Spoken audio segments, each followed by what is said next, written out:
За эрчим хүчний асуудал жухлаа. За энэ дэд бүтцийн асуудлыг мэдээж улс өөрсдөө шийдэх ёстой. Тэрийг бол ойлгож байна. Гэхдээ энэ одоо зээл авдаг цаг биш ээ. Ер нь гадна дотноос зээл авах одоо нөхцөл байдал бол нэг сайнгүй байгаа шүү дээ. Одоо хамгийн багадаа 4-5% хүүтэй ийм зээл авах таарах нь. Хэдийн хөнгөлтэй ч гэсэн. Энэ 47 сая доллараа та бүхэн өөрсдөө шийдчихвэл яа гэм бэ? Яг тэгэхээр одоо их сайхан болчлоо, их мундаг ажиллаад байгаа энэ төр гэж яриад байгаа шүү дээ. Тэгээд гэрэл захиргааны үнийг нэмсэн, дулааны үнийг нэмсэн. За ийм одоо нэмчихсний дараа ингээ бид бүхэн бол үнэхээр сайн ажиллаж чаднаа. Ингээ ярьсан шиг санагдаад ах юм. Бараг л тэрийг реформ гэсэн хэлээд байсан. Гэтэл одоо яамар байна амьдрал дээр. За одоо их олон толгойтой болсон аа нар ч. Тэр яриад байгаа нь бол. За тэр шадар сайд юм билээ. Тэр нөхрөө чинь гадна дотны яваад яриад байгаа юм бол одоо бүр эрчим хүчний илүүдэлтэй орон болцсон. Өнөө маргаашгүй бид нэр экспортлох гэж байгаа гэж яриад байсан шүү дээ. Тэгсэн чинь одоо доторх одоо хэдэн цахилгаан шугам сүлжээгээ хийх ийм өнгөгүй болчлаа гэсэн юм яриад байх юм. За энэний өмнө одоо миний мэдж байгаагаар 4-р цахилгаан станцын тоног төхөөрөмжийг солино гэд нэлээ их долларын зээл авна гэсэн юм ярьж ирсэн. Аюулгүй байдлын байнгын ороогоор ороод гарсан. 800 сая доллар байлоо. Ингээ авсан. Зээл авчихсан уу аваад хэрэгжилж байгаа юу болсон тэр? Эсвэл нөөцөндөө явж байгаа юу? Ингээд ийм юмнуудаа тодруулаач. За нөгөө талаар яг эрчим хүчний сайдын маань та ч 5 жил ажиллаж байгаа энэ сайдаараа. За яг байгаа байдлыг хэлээд байгаа юм шиг байна. Болохгүй юм а болохгүй гэдгийг. За нөгөө том толгойнууд нь эрчим хүчний хорооч гэж байх шиг байна. Бас одоо шадар сайд нь хариуцж чанж гэх шиг.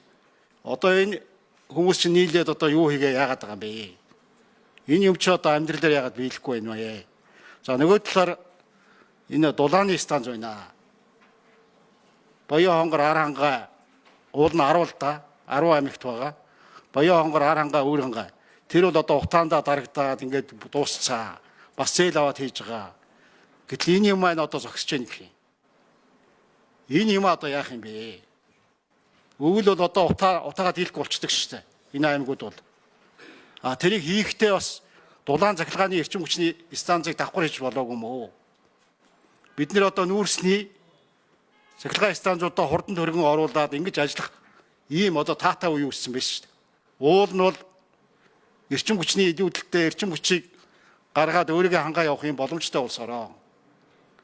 Тэр баг нуурын 800 мегаваттын захилгаан станцыг бол тухайн үед нь 7-8 жил 10 жилийн өмнө зогсоосон хүн бол та энэ манай эрчим хүчний сайд биш юм шиг байна. Даваасрын сайд би биш гэсэн. Ийм ажлуудаа ингээд дистрата сайн хиймээр байна. Бодлоготой. Энэ дээрээ та бүхэн алдаад байна уу? Хувийн гөвчлийг оруулаад тэр шугам сүлжээтэй ингээ хийгээд гэж болохгүй байна уу? За тэр бөөрөлжүүд бол амжилттай орсон гэж ойлгож байна. Өгшөө хүлээгдэж байгаа юу байна? За оюу толгой бол тэр үн өтгөө бол хангалттай төлж шүү дээ. Тэрийг яагаад Монгол компаниуд хангаад байж болдгоо юм бэ? Энэ юмнуудаа хизээ хийх юм бэ? Гаднаас хамааралгүй болчих бүрэн боломжтой шүү дээ. Миний ойлгож байгаагаар бол хизээ юм болох юм бэ? Нэг ярианы хэмжээнд яваад шоужсрын сайдаас асуулт хариулъя. 4 номер. За Гамбат гишүүний асуултанд хариулъя. Бас шүүмжлэлтэй хандаж байна. Шүүмжлэлийг хүлээж авах ёстой. За та тэр 10 аймгийн дулааны станц гэдэг Корея эзэн банкны санхүүжилтээр Ясан аймгийн төвд хэрэгжиж байгаа нэг дулааны станц. Сая сангийн сайд хэлсэн нөгөө экспортын зээл учраас Солонгосын компаниудад нүүн тендер зарлаад 2021 он тендер зарласан юм байна. Боксан инженер гэж компани шалгараад 2026 оны 5 сарын 31-ний дотор ашиглалтанд өгнө гэж явж байснаа сая дампуурсан. Солонгосын дампуурлын тухай хуулиар эрхгүлээ өгч томлогдсон байна шүүхийн шийдвэр гараад энэ эрхгүлээ өгч томлогдсны дараа энэ компани хэрэгжүүлж байсан төслүүдийн алийг нь зогсоох юм, алийг нь цааш нь үргэлжлүүлэх гэдэг шийдвэр гарах юм байна эрхгүлээ өгч. Тэгэхээр энэ 6 дугаар сарда багтаад энэ шүүхийн шийдвэр нэгдэлтэй гарсны дараа энэ төслийн цаашаа хөв заяаг цаашаа ярина. ийм одоо харамсалтай үйл явдал болсон гэдгийг таанд хэлье. За энэ 4-р цахилгаан станц дээр бол тийм 800 сая долларын зээлийн тухай яриаггүй хамаадаг шүү. 3-р цахилгаан станцын өргөтгөлийн талаар Орос улбаны улсын засгийн газрын экспортын зээлээр хэрэгжүүлэх тухай хэлэлцээр хийгдээд явж байгаа.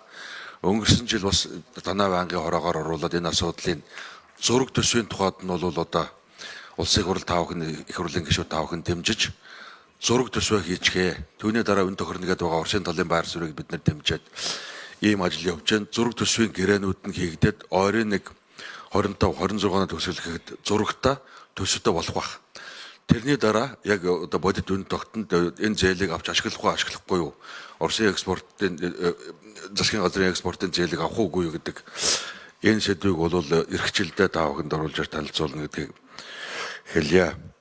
За энэ гамбат гишүүнээ нэг зовлонтой юм байгаа бүх улс орнууд дээр энэ цахилгаан дамжуулах энэ хуваарлах байгууламж агаарын шугамнуудыг бол дандаа төрд байдаг. Хувийн салбарыг энэ лөө оруулах юм бол хувийн салбарыг нь одоо хариуцлахгүй санаатаа санамсаргүййллүүдээр эрсдэл үүсгэх учраас энэ төр өөрөө л авч хийхээс ундаа аргагүй. Хувийн салбарыг хөрөнгө оруулалтыг одоо энэ лөө хөрөнгө оруулаад дараа нь энд ашгаа болоод эндээс авна хувийн салбарын хөрөнгө оруулна гэдэг бол ямар ч одоогийн байгаа нөхцөл байдалд бол боломжгүй зүйл учраас одоо засаг одоо өөр дээрэл одоо шүүмжлэлтэй зүйл зээл авч байгаа нэг сайн зүйл биш. Гэхдээ эдийн засгаа дэлхийн тулд эрчим хүчний салбарын боомоос гарахын тулд гарцааг үл энэ дэд үтсэн зээлүүдийг авахаас ундаа аргагүй юм байдал орчод байгаа юм.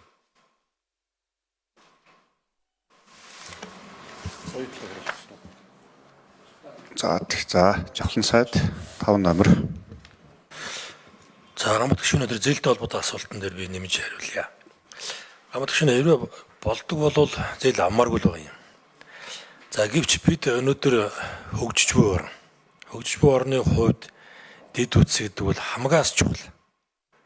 Цаашдаа эдийн засгийн өсөлт, нийгмийн эдийн засгийн энэ хүртээмжтэй эдийн засгийн өсөлт гэдэг хамгийн том гол суур өртөг нь бол энэ дэд үтсүүд байдаг. Ялангуяа зам тээвэр, эрчим хүч, дулаан гэдэг. За энийг одоо төр өөрөө эзэмшихээс өөр арга байхгүй. Сая Жожи Сүрэн сайд маань хэллээ. За дээрэс нь одоо жишээ нь энэ 188 км юм байна. За дээрэс нь чиглэлийн яамнаас өгж байгаа мэдээллээр одоо нэгэн суйрлагдсан байгаа манай эрчим хүч дулааны одоо хэрэглэгчд нь хүргэж өгөх энэ түгээлтийн шаардлагатай цахилгаан дамжуул агаарын шугамын хэрэгцээ 1842 км. Тэгэхээр энэ дөнгөж 10% юм байна. 10% дээр би 47 сая долларын хөрөнгө оруулалт хийж байна. Тэгэхээр одоо 10 дахин илүү гэхээр бараг хагас тэрбум долларын ийм хэрэгцээ байгаа гэсэн үг. Тэгэхээр энийг бид өнөөдөр төсөөрөө нэг амсгаар дийлэхгүй юм байна. Тийм учраас энийг зөөллөөд 30 жилийн хугацаанд ачааллуудыг багасгаад ингэж хойшин шийдээд ингэж авна гэдэг бол энэ бол бидэнд өнөөдөр одоо усаагаар мэд байгаа ийм хөрөнгө оруулалт санхүүжилттэй гэж бид харж байгаа. За ийм ч одоо дунд хугацааны хөтөлбөрүүдэд зарчмуудаа их хурлаар батлуулаад ингэж явж байгаа. За таны хувьд бас хувийн секторын зовлон жаргалыг хамгийн сайн ойлгох гишүүдийн нэг тэгэхээр энийг одоо ойлгож дэмжинэ гэдэгт одоо найдаж байна. Тэгэхээр төр энийг хийж, төр энийг өөрөө эзэмшиж цаашид одоо арчилгаа үйлчлэгийг нь авч явахгүй бол ийм нийтийн хэрэгцээний ийм дэд үтсийн шугамыг хувийн хвшил гадны хөрөнгө оруулалтын болоод нэг хизээж хийхгүй л дээ. Тийм учраас одоо энийг байгаа одоо боломжуудаасаа одоо хамгийн болох нь л одоо энэ гэж үзэж ингэж орж ирж байгаа асуудал юм байгаа шүү дээ. За баярлалаа.